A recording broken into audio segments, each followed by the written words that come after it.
Hey, what's going on? Thank you for listening. In this episode, I chat with Gary Suarez. Gary is a writer.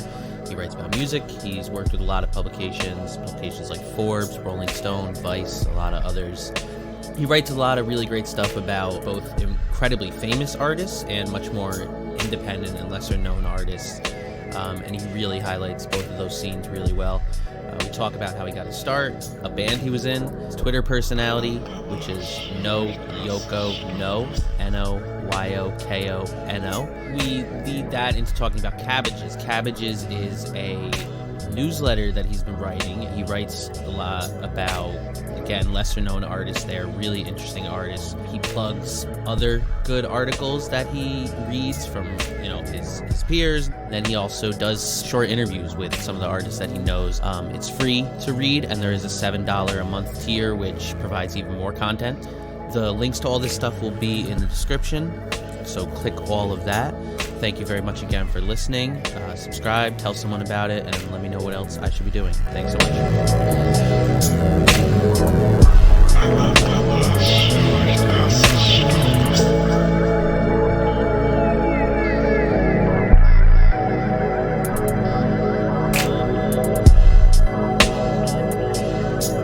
All right, I have started, but like I was saying, thanks for doing this, and you usually will interview people. I saw you tweet you interviewed somebody today. Yeah, I do multiple phoners a week now because it's actually easier in the middle of a pandemic to get people on the phone. They got nothing to do. Very true. A lot of artists are like, I'm so busy and they're traveling, and now I don't just like, yeah, he's available. When can you talk to him? Yep, yeah, she can get on the phone with you tomorrow. Sure. Well, that's great. That's sort of my world now.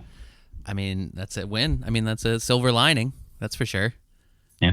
And it helps break the ice a bit too, because sometimes you talk to these artists and you have no idea what it's going to be like, if they've got anything to fucking say. And it's really nice to be like, so how you holding up? Yeah, you're on a level playing field, because when the world experiences one singular thing at the same time, it gives you a jumping off point for everybody, Yeah. No stranger it's sort like of thing.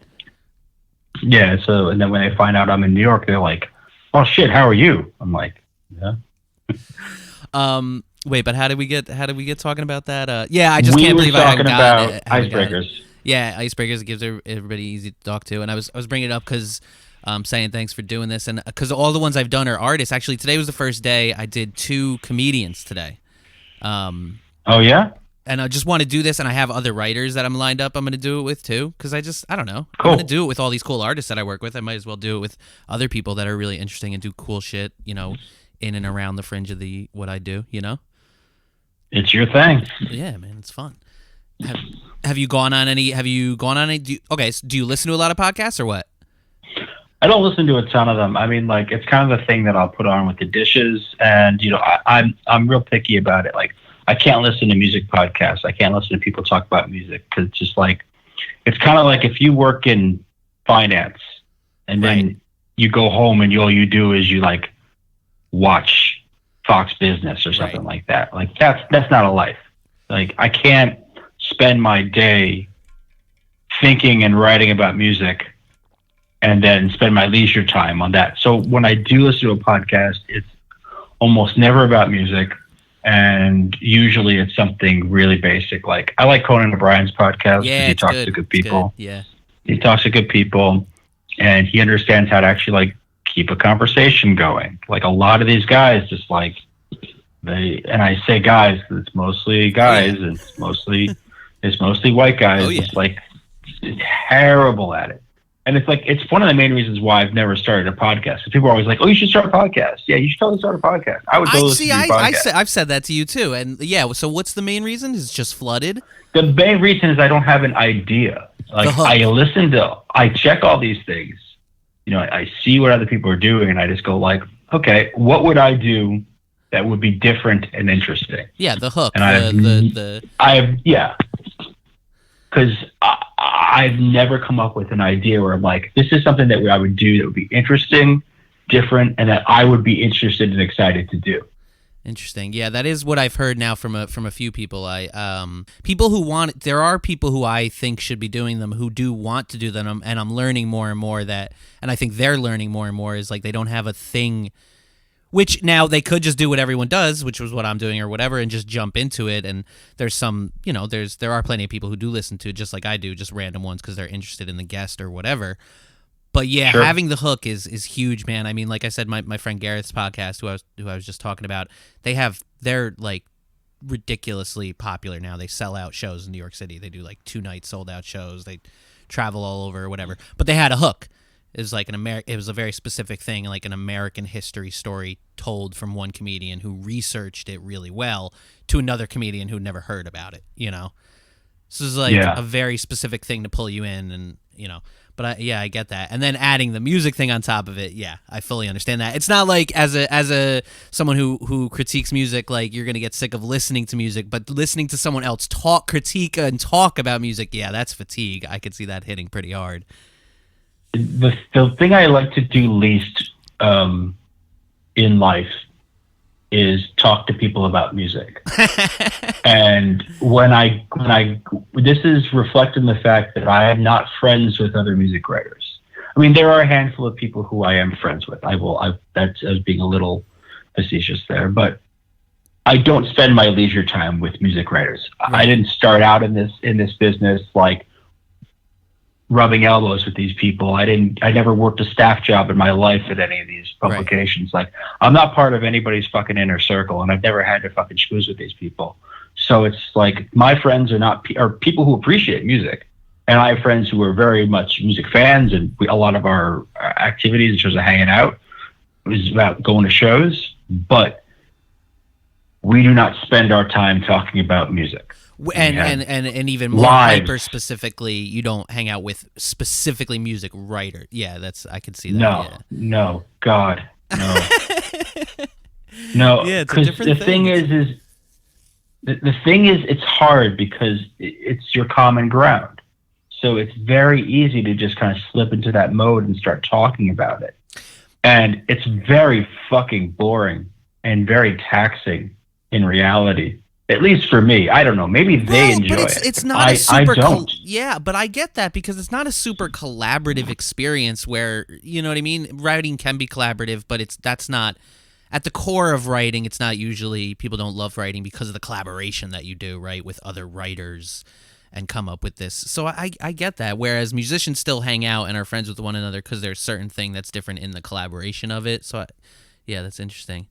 And there's something creative that can come from a bunch of musicians talking to each other because maybe they can develop an idea, right? Or maybe somebody could impart something interesting to that person, but like most of what I do is solitary work, which suits me just fine. Yeah, no, I get that. Yeah, I get that a lot. Let's see. Oh, what was I? But you, if I'm correct, because I've followed you on Twitter for a while now, and I've always liked your writing and and read it for a long time now. Did you make music at one point? Were you in bands?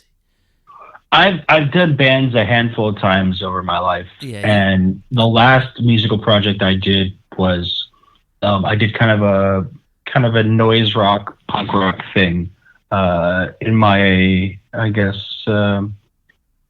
In the wake of my divorce from my first marriage, I needed a creative outlet. And I had some friends who were basically just like, yeah, you want to just hang out and do something? And, we had a band. It was called Human Toilet.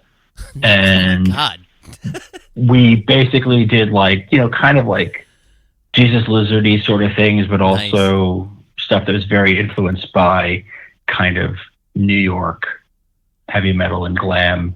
So it was songs basically about being in your 30s and having lots of issues. And it's just, it's a wild time in my life that got documented in a very odd way. We put out a record, self-released it because there was no reason not to.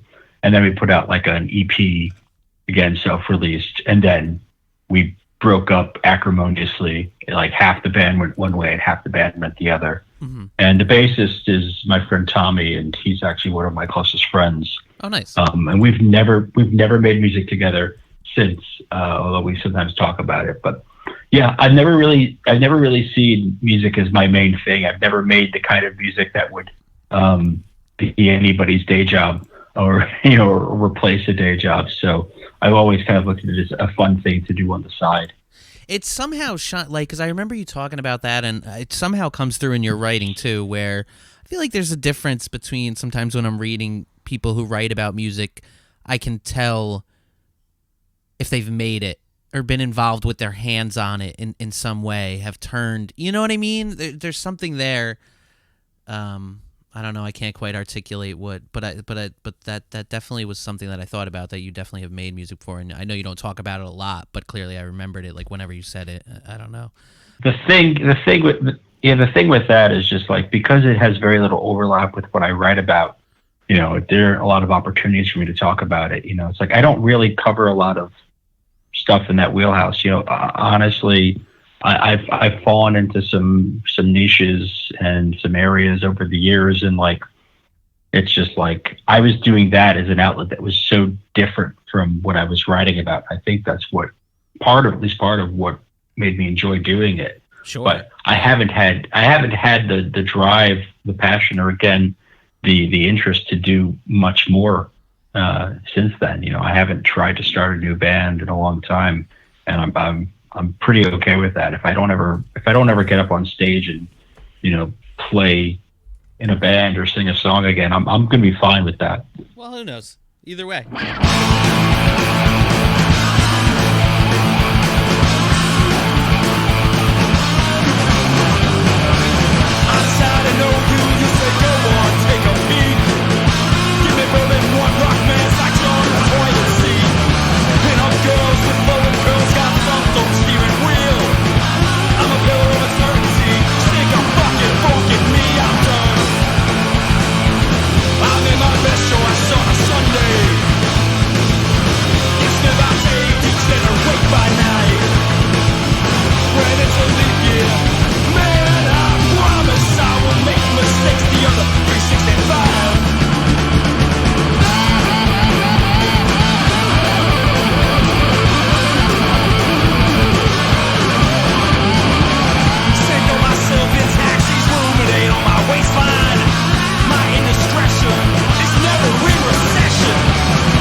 Now that I know you don't love talking about music, what can you recommend? Yeah, I fucked you up, didn't I? No, not too much. Not too much. I just want to talk to interesting people.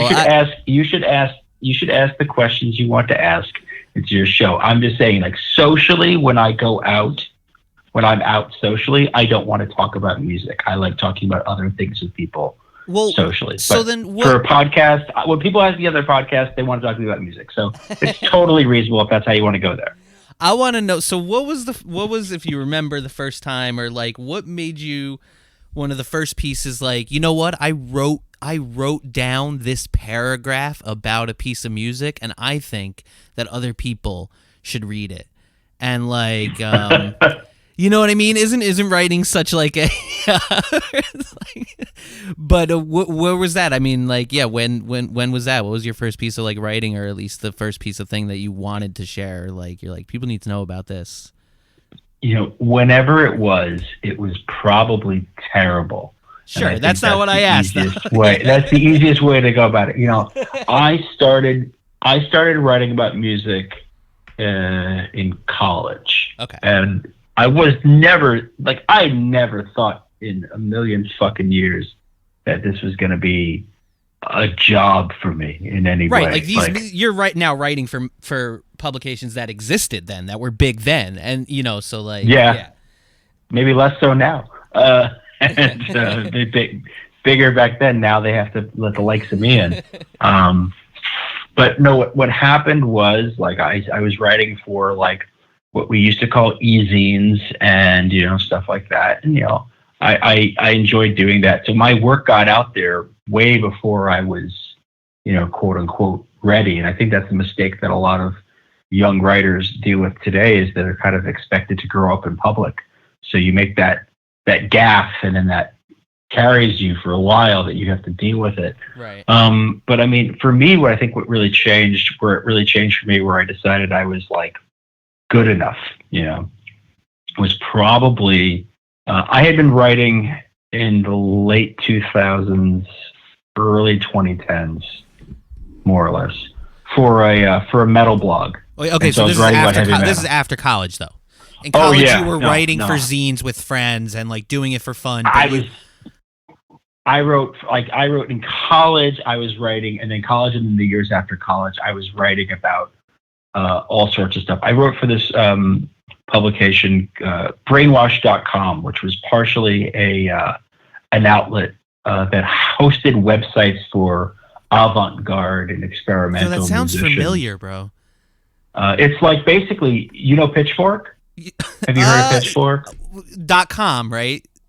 Yeah, Pitchfork.com. So fucking Ryan, like, basically was ripping off Brainwash, what John Whitney did then and still does today. Basically, he was a fan of what John was doing, and that's how you get Pitchfork. Okay. So John at Brainwashed had a weekly publication on the web, like a kind of newslettery, I guess you could say. Yeah. Called The Brain, and it was like a bunch of people who he trusted reviewing music, and the only criteria that needed to be adhered to was that we could never write about major label music. It always had to be indie or self-released, and that was that. So it was like whatever I was interested in writing about, I got to write about. And a lot of that stuff is up on that website still and archived in brainwash.com. So I have a lot of that growing up in public is all still there. And that's where I wrote about, hip hop. I wrote about dub reggae. I wrote about a lot of IDM and electronic music, the weirder the better. And it was just a liberating experience to be able to just do that. And were you grabbing CDs from a local shop? Were you like ordering stuff online? Primarily, I was watching. It's two ways. I was either buying things because I spent a lot of disposable income in those years on CDs, particularly used, but also new. And that's when I first started receiving promos, because John would just mail me and the other writers the promos that he got. He'd just like email us and say, hey, these are the ones I got. Do you want to write something about it? And then he'd be like, yeah, I want that. And then he would just pack them up and mail them to you. So that's got to spark a little fire. Yeah, you're like, oh, nice, dope. Yeah, okay. And then because again, I wasn't looking to make this my career, so it was like, cool, free CD. Yeah, exactly. That's awesome. And you were a huge fan of music, so you're like, this is fucking win-win. This is great. It was a huge win. I didn't get paid to do any of that writing either. And I didn't ask to get paid to do any of that writing. It was hobbyist at that point, and I enjoyed doing it tremendously. And then, so it wasn't like, oh, I'm doing all that. Like, that's why I get annoyed when everybody says right now, oh, know your self-worth. Don't ever write for free. It's like, well, write for free if it meets a need of yours. If part of your worth is if writing makes you feel good, that should be part of it. Yeah, it's like, don't write for free for Pitchfork. Don't write for free for Rolling Stone. Don't write for free for a publication that has the means to pay you. But if your friend is doing a cool thing, or there's a platform that's really niche, but that will allow you to do the stuff that you really like to do, I don't see a problem with that. Of course not. If it's something that you enjoy, that's tricky. That's not the best advice unless given in the right context. Don't write for free. You know what I mean? It's like if you're not in a position where you can write for free, meaning you don't have a means of making money, well, one, you shouldn't be writing about music anyway because there's no fucking money in doing this. You need water and but food. Two, but then it's understandable if you decide that you really only want to pursue paid routes. I respect that. But the reality is that there are creative endeavors, and this is still an ethos that I've found myself going to today, where it's just like, this thing may not make me the most money. This thing may take up more of my time than my quote unquote value, but it meets a need of mine. And it does something for me, or to really lead into it for my brand, whatever, and to be able to get something out of that. So I enjoyed doing that work. I enjoyed writing, once a week, pretty much I'd have a review or two up, and it was just a good time. And what it really did for me was that it taught me how to write critically. He didn't care if you wrote a negative review, because he didn't give a fuck about making a label or a publicist or an artist happy. Right. So I learned early on, like, I didn't have to suck up to anybody. And I could just say what I thought, even if I was fucking wrong, even if I was like wrong and dumb, which plenty of people when they're in their fucking 20s writing music reviews on the internet are fucking dumb and wrong. But like, it's okay. That's just how it works. Yeah. You get to be dumb and wrong sometimes. And dumb and wrong when reviewing music is, there's certain things if you get facts wrong or something, but it is still such a very objective thing or subjective thing where. Anyway, so then you were about to talk about. I'll give you an example. Like, it's like, I remember having a real issue with a lot of backpack shit. Like, okay. And I remember just like having an aversion to some of that. Like, I wanted to listen to Cormega, and I didn't want to listen to Antipop Consortium. Whereas now I'm happy to have both in my life. Right. And you feel like you were wrong in a sense, because thinking back on it, there's no reason to turn, or there wasn't a good enough reason to turn yourself off from a certain genre just because, you know what I mean? For like a made up reason is what you're saying. Like, yeah, like to have an attitude about it. Yeah, exactly. And be like, well, this is who I am. It's like, yeah, that's a youthful mistake that a writer or critic can have. Is like, yeah, I mean, not everybody gets it right. It's art. It shouldn't fit your, that. Yeah. Yeah. Some people have that and they nail it. They understand what they like and they don't like early on, and it becomes who they are. But like, no, I've just learned to embrace so many different things now, and it's just like, okay, I respect an artist who's doing something that's really left field. Right. And I respect an artist who's just kind of doing something very straightforward. If it's done well, if it sounds good, then I'm happy with it. I don't have to get, upset needlessly because it's like, well, they fit into this camp and I'm not cool with that. I agree, man. Yeah, man. I haven't thought of Cormega in a long time. Wow.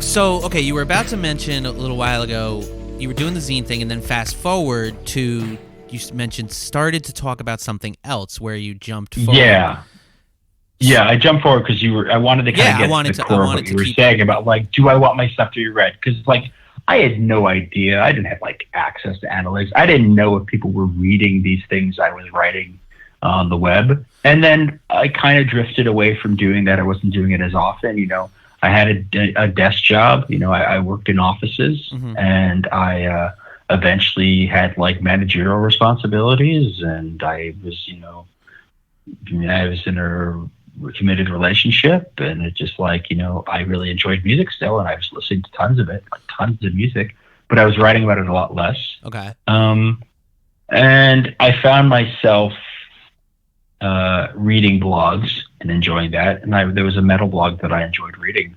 And I pretty much was like, well, I could volunteer my time to write a little bit over there, because it was, again, goes into the whole idea of scratching an itch. It's like I wanted to have some sort of creative outlet, and it worked out.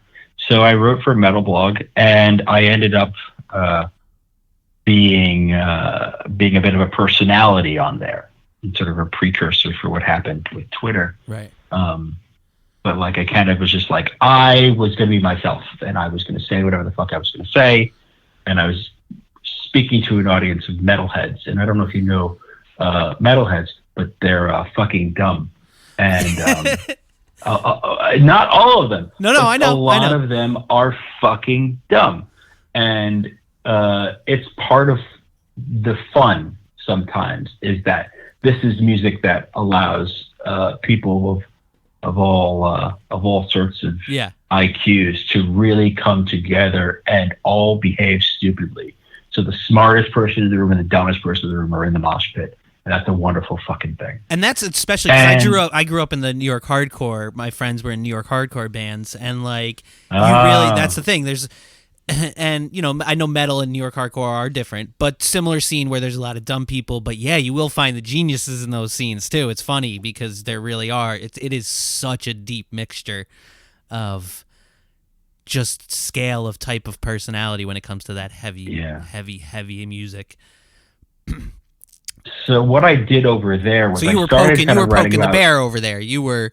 Oh yeah. So I started. I mean, I started off a little slow, and I just started writing about noise rock because it was kind of a burgeoning noise rock scene at the time. Again, this is like in the maybe mid to late 2000s, and there were some great bands in New York that were out at the time, which really helped get me excited about it. And I did that for a bit, and then I was doing other kind of poking the bear things on the site. Like I was writing kind of album reviews that were a bit facetious, and kind of I posted some stuff that was I was telling people that they need to stop listening to Burzum, which was not facetious. I wrote that quite seriously, and I hate to say it was kind of prescient of me because in our current era, what was tolerated back then is certainly not tolerated now, or nor should it be. But what ended up happening was I kind of got bored and then decided I wanted to write about hardcore. And for the same site, I started, I was like, okay, I'm not going to write this noise rock stuff anymore. I'm going to write about hardcore. And so I interviewed like John Joseph, Cro-Mags. I interviewed Jello Biafra. I interviewed Paul Bearer. I also talked to like people like King Buzzo of the Melvins. I talked to Mike Patton of Faith No More. I started doing interviews. It's kind of the thing that was like, so it's okay, going well. You're on cool. this metal blog, and it's going pretty fucking well, and people, and you're having fun with it too. It's like both things are. I'm enjoying myself. Yeah, I'm having a good time, and then it's connecting. We kind of had connecting, and so then me and the guys behind the blog, we kind of had a different sense of where we wanted to be. I really wanted to lean into the hardcore stuff more and more and more, because I was like, look, there's a lot of great stuff happening in the kind of nexus point between metal and hardcore. I went to This Is Hardcore in Philadelphia, that festival, probably 8 years in a row, maybe 9 years in a row. I used to go down there every year. And so it was like, there's metal riffs being played. These bands are totally absorbing the the sort of, Victory Records, Trustkill sounds of the late 90s, early 2000s. Like these kids are, this is what they like. Like, yeah, they're really excited when Shelter plays, but they really are like, there's a lot of riffs and this is fucking good. So they didn't want to really do much more of that. So I parted ways. And then I was like, okay, what do I do now? And again, this was a bizarre time in my life. I mentioned the band I was in the early 2000s, 2010s, sorry. And it ended up being like, okay, what am I listening to? What do I want to write about? And that was really the point where I thought maybe I could write something good. maybe I had actually spent all this time writing. You got where I was hours in. You writing got it. 10,000 hours in. You've been doing it. You've been doing it as a passion of love for long enough, and you've been doing it as a legit. You connected with the blog. You connected with legit artists. So it was both things at that point. It was the first time where I really thought, like, I actually can put something together that's good. So I aimed high, and I reached out to the guys at the Quietus. Which, yeah, okay. For people who may not know, this is a British publication, UK publication. That's like, I think it's what Pitchfork wishes it was. And I'm sorry for all the digs at Pitchfork. I have some friends there. Look, I have friends there. I know people who work there. There's actually there are like a few lovely people who are there, especially now. Actually, there's some actually really great people who are there right now, who I have a lot of respect for. But there's a long time where I didn't have respect for what they were doing over there. And that was a mutual feeling, I think. So the Quietus was just this place that was just whatever they were writing about, they wrote about it from this really high level. And I was always impressed by what I read on there. And reading that site, appealed to me in a big way. So I was just kind of like, I was listening to so much more hip hop. And like, I was a kid, like I grew up here in New York. I'm from Queens, and I listened to hip hop. Basically, I grew up with hip hop, and I was really listening to it, and I always had been listening to it, but I never had an outlet. Nobody wanted to have me write about it, and I didn't really feel comfortable pitching at that point. Okay. So I decided to pitch them some stuff. So I think the first thing I wrote for them was a review of Chief Keef's Finally Rich. And that was the first thing I put up there, and they liked it. It was like, it fit the style of their site in terms of the writing, but it was about something that was a bit more popular than a lot of what they were writing about. It was different. Yeah. So I did a little bit more of that, and they really liked having this sort of American voice talking about American hip hop. And I parlayed that at the same publication into a monthly column where I basically just reviewed rap records and mixtapes. And so it was called Full Clip, against our reference. And it was something I did for a number of years, and it's actually where I raised my profile writing about hip hop. Yeah, because they were big. I mean, like, I know not in the States, but over there they were big. They had a big reader base. Like, it was something where it's like U.S. readers in hip hop didn't necessarily know it, but it was and still is quite well read, and on the UK and European side, and it worked out really well because it was just like, I wasn't really competing with American writers. I wasn't like writing for them. I was writing to like basically explain what was happening in American hip hop to a non-American audience. And then eventually that kind of all blurred and came together. But the Quietus is where I finally kind of realized what I wanted to do, and that I felt like I could actually write well enough for people to read it. And then keeping it moving. You never ended up working for a publication. Or I think I've heard you mention that before. Maybe I didn't know that until you just mentioned it. Yeah. But like you just kept going forward freelance, right? I mean, now you've written for most of the publications that I know about. So what's funny is that I never had this desire to go be on staff somewhere, and I think it had a lot to do with my desire for independence and desire to be able to write about what I wanted to write about. Like, I generally don't want to write about Drake. I generally don't want to write about some of the most popular people or the people who get covered the most. Not that I'd love to write a Drake review for a high profile publication. I would enjoy doing.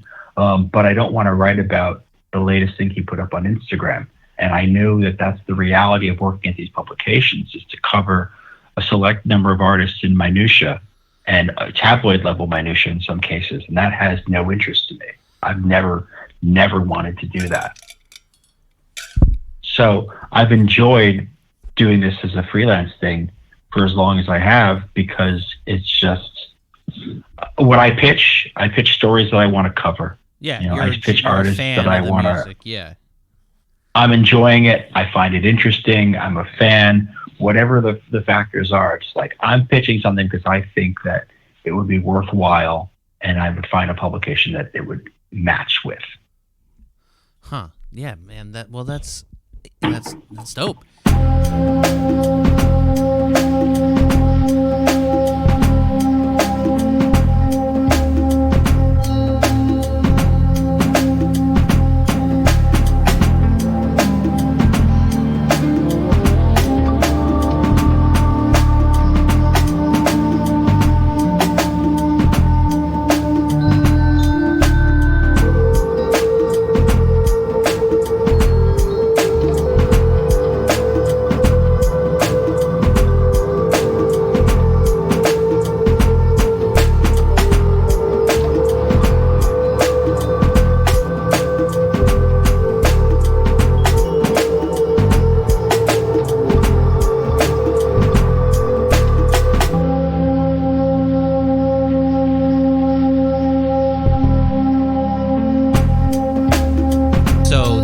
This was sort of the first large reading beyond the metal blog that you got, and then it just kind of jumped off from there, it sounds like.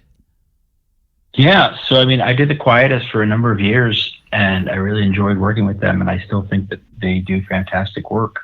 But what happened was around the same time I started there, I was kind of expanding the amount of time I was spending on Twitter, which meant that I was interacting with other writers. Right. And so eventually, you're tweeting kind of, if you will, hot takes and stuff that some editor who sees, my work at the Quietest is going like, hey, would you want to write about this for us? Yeah. Suddenly it's like, oh, I have bylines, and it's like, oh yeah, sure, I'd write about it for you. And, it wasn't always like the most prestigious outlets, but these are people who were looking for good writers to work with. And I've learned in this fucking business, I've learned in this industry that it's just like, okay, that person who's an editor at one outlet, they're going to be there for a certain amount of time, and then they're going to go somewhere else. And maybe the next place they go is actually a place that you have a lot more interest in being in. Mm-hmm. And suddenly it's like, they know you, hopefully they like you, and want to keep working with you. And that's been kind of the story of my fucking life with this stuff. It's just like, okay, this person went here, and then they put out a call for work, and they knew me, so my pitch got read. My pitch is into the slush pile. It's like, okay, so it's good. Yeah, I know you, and it just goes from there. And at the same time, I ended up using my Twitter platform and growing that platform as a means of getting work. And that's why I've never really been able to fully extricate myself from that horrible website, is because it has consistently got me work. Same thing, man. Every bit of work, everything you've heard me on, every connection I've made to like any sort of popular artist has been through Twitter.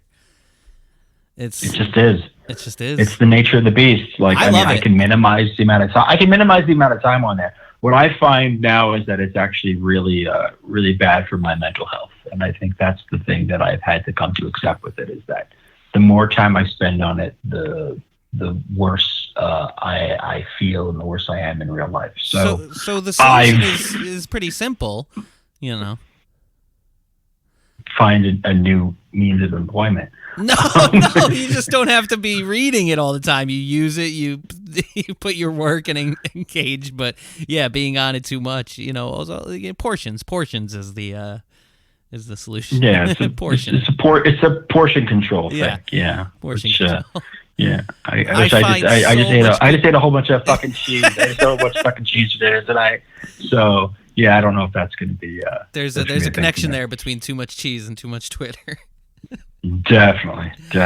I find so much dope shit on Twitter. It's a thing. Yeah, it's the yin and yang, man. It's I find so much good music, man. It's crazy.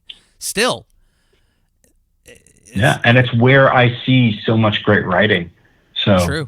I don't necessarily have the patience or desire to go to a a bunch of websites every day and see if they've written anything interesting. But I sure as hell, if I see somebody I know has written something, somebody whose work I like has written something, or even somebody who I just am even vaguely familiar with has written about something I might want to read, I'm like, I'm going to click on that. I'm going to check that out. So there's, to me, a value of being on there for my own edification, but also it's like you have to know what people are writing about and know what it's not really a competition thing, but it is important to know what your peers are doing. Of course. So that way you're in the loop. Like I read some stuff from some really great people, and you go like, okay, like that's a perspective I didn't necessarily get for whatever reason. So I appreciate that's there for that. So that's a silver lining, I guess. But really, it's just not a good place for me. Oh, well, I mean, yeah, the ideal version of Twitter, to think about what the ideal version of Twitter would be is amazing, right? But it's also just a reflection of everyone is on it, so it's a reflection of this awful place that we live. So it's it's ridiculous. All right, man. Well, yeah. All right. So I got we didn't do too bad there. We didn't really talk about music writing. We talked about your music writing, but I was able to extrapolate some stuff. That was this has been fun. The key thing is that we talked about me. Yeah, exactly. Well, that's what I'm trying to do. Is I know these interesting people, and I'm involved in so many other podcasts, and I'm obsessed with them anyway. I wanted to do another one. Why not? Cool. I guess whenever you do this or whatever, just make sure to plug the newsletter. Yes. We didn't even fucking talk about that shit. You've been doing this newsletter now. So you went with a newsletter instead of a Patreon, which makes sense because you don't. Yeah, for Patreon you have other stuff. Substack is what you do it through. I do it through Substack because it's really straightforward. I don't need much. I'm just writing words, and I need to embed some YouTube videos of rap videos. So and hyperlinks, and that's it. Yeah. And hyperlinks to buy things on Bandcamp or stream things, on Apple or wherever. So, that's all I need. It's just a place to do some writing. Yeah. Patreon never really made sense to me, but Substack really, really does. What do you think about? Because I work with a lot of artists, and some of them are kind of high profile now. And what do you think about Patreon? I think Patreon works if you have a cult following, loyal, dedicated fan base or following, however big, however small. I think a platform like that works. I think it's harder to make it make sense as anything other than a fucking charity case for just about anybody else. I don't feel like what I do made sense on Patreon. No, but it's a similar concept. It's a similar concept is what I'm saying. It's a similar concept. Like I feel like Patreon's whole setup is like, you give me money and I promise to give you something good in return. And, if you support me in this way. Right. And my feeling is like, if we've learned anything from the past, 25 years of internet, it's just like, people want better shit for free all the time. So I went with the approach through Substack where it's just like, I'm not going to ask you for anything up front. I'm going to provide you with content for free and give you at some stage the option to support it financially. When I first started the podcast, when I first started the newsletter, I had people saying, how can I pay for this? How can I give you money for cabbages? Right. And I'm just like, you can't right now. You're just doing this right now and just whatever. So I went through 2 months of just making a weekly newsletter. And that was what I was doing. And part of that is just about discipline. And part of that is about making sure that I stuck to it and was operating at the level of quality that I wanted it to be. Once I knew that I could do that, once I was confident in it, and once I saw that people actually wanted to read it, because people will subscribe to things for free. Right. There's very little attrition that comes off of this, and has still, now that I'm, I've been doing this for 4 months, which isn't, a lot of time, but enough that I'm finding that like I've lost maybe 10 subscribers. I've had like 10 unsubscribes in 4 months, which is That's really good. like absurd. I might actually be inflating that number. It might even be less than that, because I have to be self-deprecating. But the reality is that I knew that for what I do, I needed to kind of show and prove. And I think that unless you are an artist who people are already familiar with your work, because you've either been putting stuff out there or you were signed to a really good label or whatever it is, then a place like Patreon doesn't make sense. No, but it's I guess but the only difference in the platform, because you could be a writer on Patreon, you know what I mean, if you just wanted to choose that. It's just that Patreon. Oh sure. Yeah. Oh sure. It's just that like you're basically, Patreon just looks like Kickstarter. It looks like the kind of charity sites behaves. Yeah, that in is that what's same driving sort away of some model. of these artists that I wish were on it. It's like a handout sort of thing, it looks like. It makes it feel like you'll give me some money and I'll make you something good. Where the newsletter is much more of just like, I'm doing a thing. It's happening. Whether you get on or not, I'm doing this thing. Yeah. And you go, I'm going to check it out. Yeah. This is very interesting, man. I do love I don't know if it's counterculture, but cult followings, are they inherently counterculture? No, because cult followings could turn into commercial followings. But yeah, odd future. Yeah, exactly. But so I read it. There was a Frank Ocean interview a few months ago, maybe even a year ago now, where he talked about the fact that he's never going to work with a label again because, it's just a loan for him, and he can get a loan from a bank. He knows that not everyone is in that position, but his advice was like, if you can get 100 people to 1,000 people to fuck with you every month, the consistency is what is amazing. That's where your goal should be. And that's, I think that's so dope, and that's what's going to be really dope about people's newsletters and Patreons and stuff that I'm getting more and more subscribed to. I think it's a really dope way to connect. It's a more real way to connect. Yeah. I mean, look, I feel like, part of me it's likens this to kind of the back in the day when people had zines. Yes. And, that's just sort of, when you've been around as long as I have, you start to think about these things in that way. It's like, it's almost circular. It's like none of those people who were writing these zines were trying to be Rolling Stone or Spin or Circus or any magazine, or The Source or Dole XL. Like, people wrote for themselves, and they wrote what they were doing, what they were interested in, what they liked, and that was what it was. So I feel like there's a resurgence of this, but what you have now that you maybe didn't have back then is you have all these really talented people who have at one time or another, whether it's freelancers or staffers have worked in these environments. Like, there are journalists doing these newsletters right now, actual people, like educated as journalists, worked in newsroom journalists who are now like, nope, I left that whole environment and I do a newsletter now and I make enough money to call it a living. Like, bro, I see people on Substack with but there thousands. are people doing this right now. There are people who have thousands of paid subscribers on Substack. Yeah, thousands. Like paid. That's huge. Yeah. And there's so much of what's happening in terms of the media landscape of like layoffs and just shutting places down or getting bought by these awful venture capital places and turned into, basically scrap metal. It's the only thing that makes sense right now for anybody who has anything resembling a following. And that's the thing for me is like I spent all these years building up a Twitter following. So it's like, I certainly don't have like tremendous numbers by like Twitter standards, but I have, 15,000 people who, I assume are real and some of who actually read my stuff. So it helps to be able to say like, all right, I'm gonna do this thing twice a week. Do you want to read it? And people just go, yeah, sure.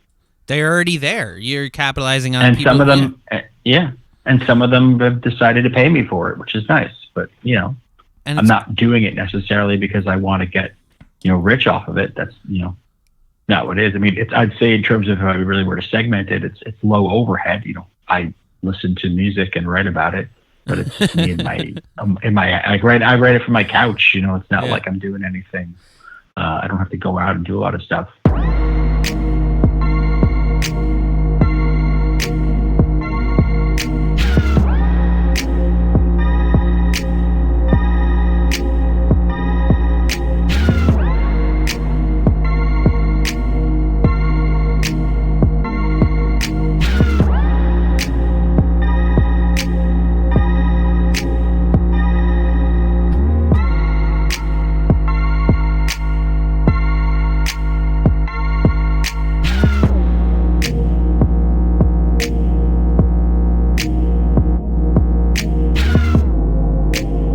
And it doesn't detract from the other publications that you work for either, because it's a different lane. Those are different lanes.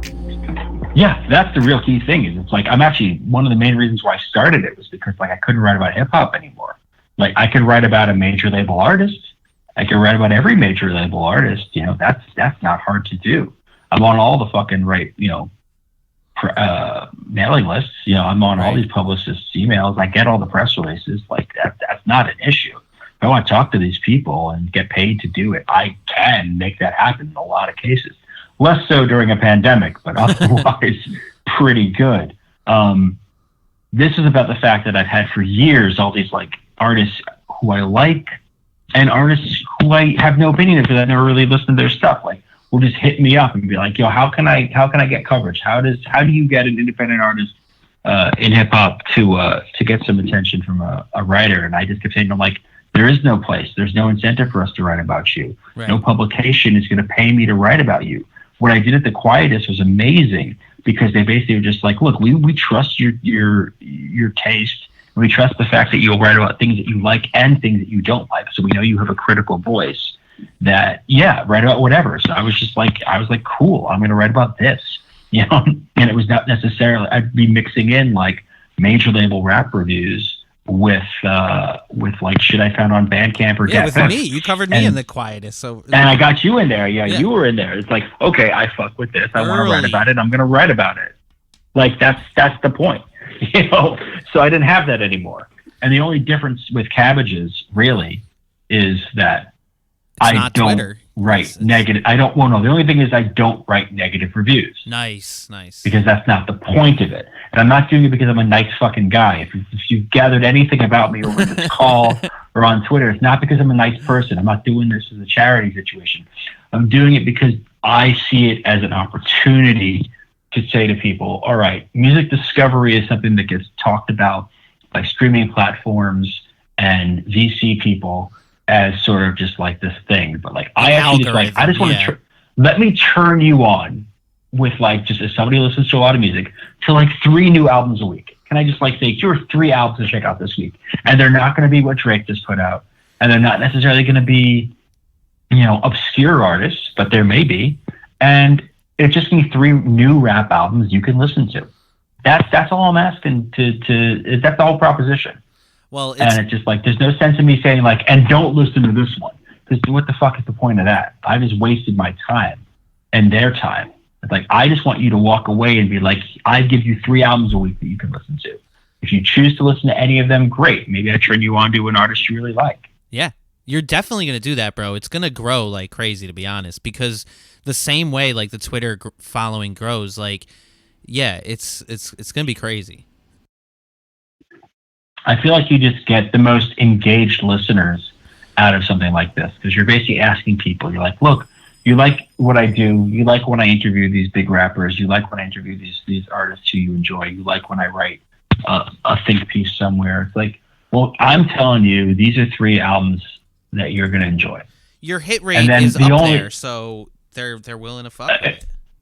I mean, that's the thing. It's like, look, if you develop a voice, and you know, my voice may not be for everybody. What my opinions and my taste may not be for everybody, and you know, I reflect a mindset that is undeniably my own and doesn't always jive with my peers.